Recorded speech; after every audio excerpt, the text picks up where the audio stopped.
की दृष्टि से, देश की आवश्यकता, बाकी सारी चीज़ों को देख करके सभी नामों पर बड़ा गौर किया गया। लेकिन सभी नामों पर गौर करने के बाद हम सब लोग और भारतीय जनता पार्टी की संसदीय बोर्ड इस निष्कर्ष पर पहुंची है कि उपराष्ट्रपति पद के लिए भारतीय जनता पार्टी और एनडीए के प्रत्याशी के रूप में हमारे किसान पुत्र श्री जगदीप धनखड़ जी को हम उपराष्ट्रपति पद के लिए अपना प्रत्याशी के रूप में घोषित करते हैं। हम सब लोग जानते हैं कि जगदीप धनखड़ जी, श्री जगदीप धनखड़ जी, ये वेस्ट बंगाल के अभी गवर्नर हैं और लगभग 3 दशक तक सार्वजनिक जीवन में इन्होंने काम किया है। धनखड़ जी एक साधारण परिवार से, किसान पुत्र, एग्रेरियन परिवार से, किसान की भूमि से आते हुए अपने जीवन में सामाजिक और आर्थिक बाधाओं को पार करते हुए उन्होंने अपने जीवन में उच्च लक्ष्य को प्राप्त करने में और सामाजिक जीवन के रूप में देश की सेवा करने में कोई कसर नहीं छोड़ी है।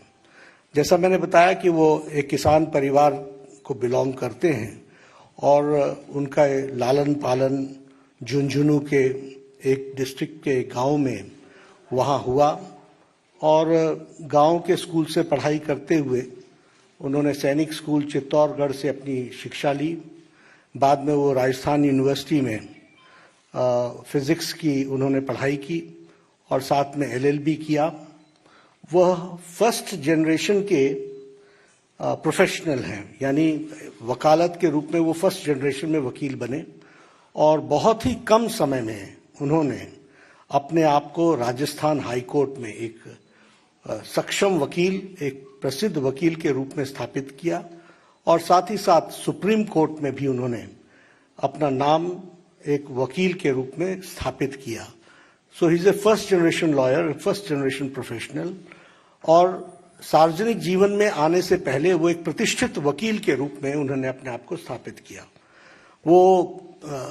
सुप्रीम कोर्ट में वकील थे जब उन्होंने पहली बार लोकसभा 1989 में झुंझुनू से चुनाव लड़ा और वहां से वो विजय हासिल की और बाद में वो 1990 से लेकर के 1993 तक वह parliamentary affairs, minister of state for parliamentary affairs के मंत्री रहे और बाद में वो राजस्थान के किशनगढ़ कंस्टिट्यूएंसी अजमेर डिस्ट्रिक्ट से विधानसभा के भी सदस्य रहे और उनका एक लंबा एडमिनिस्ट्रेटिव एक्सपीरियंस रहा है। हम सब जानते हैं कि वो जुलाई महीने 2019 में उन्होंने राज्यपाल का पद वेस्ट बंगाल में, पश्चिम बंगाल के राज्यपाल के पद को संभाला as governor of West Bengal और हम जानते हैं कि उनकी छवि पीपल्स गवर्नर, लोगों के गवर्नर, लोगों के दिल पर राज करने वाले ऐसे शख्सियत के रूप में वो राज्यपाल के रूप में स्थापित हुए हैं और उन्होंने जिस तरीके से सार्वजनिक जीवन में सेवा की है और लंबे समय तक सेवा की है, इन सारी बातों को ध्यान में रखते हुए भारतीय जनता पार्टी और एनडीए ने ये तय किया कि किसान पुत्र, साधारण परिवार से बढ़ते हुए फर्स्ट जनरेशन के professional, fully equipped as an administrative capacity और जिनका सार्वजनिक जीवन में एक बहुत ही अच्छा योगदान रहा है, ऐसे प्रत्याशी को भारतीय जनता पार्टी और एनडीए अपना उपराष्ट्रपति, वाइस प्रेसिडेंट का प्रत्याशी घोषित करती है और आगे चल करके उनके नॉमिनेशन की तारीख भी तय होगी और फिर चुनाव की दृष्टि से तैयारी होगी। मुझे यही आप सबको बताना था। श्री जगदीप धनखड़ हमारे एनडीए के प्रत्याशी हैं।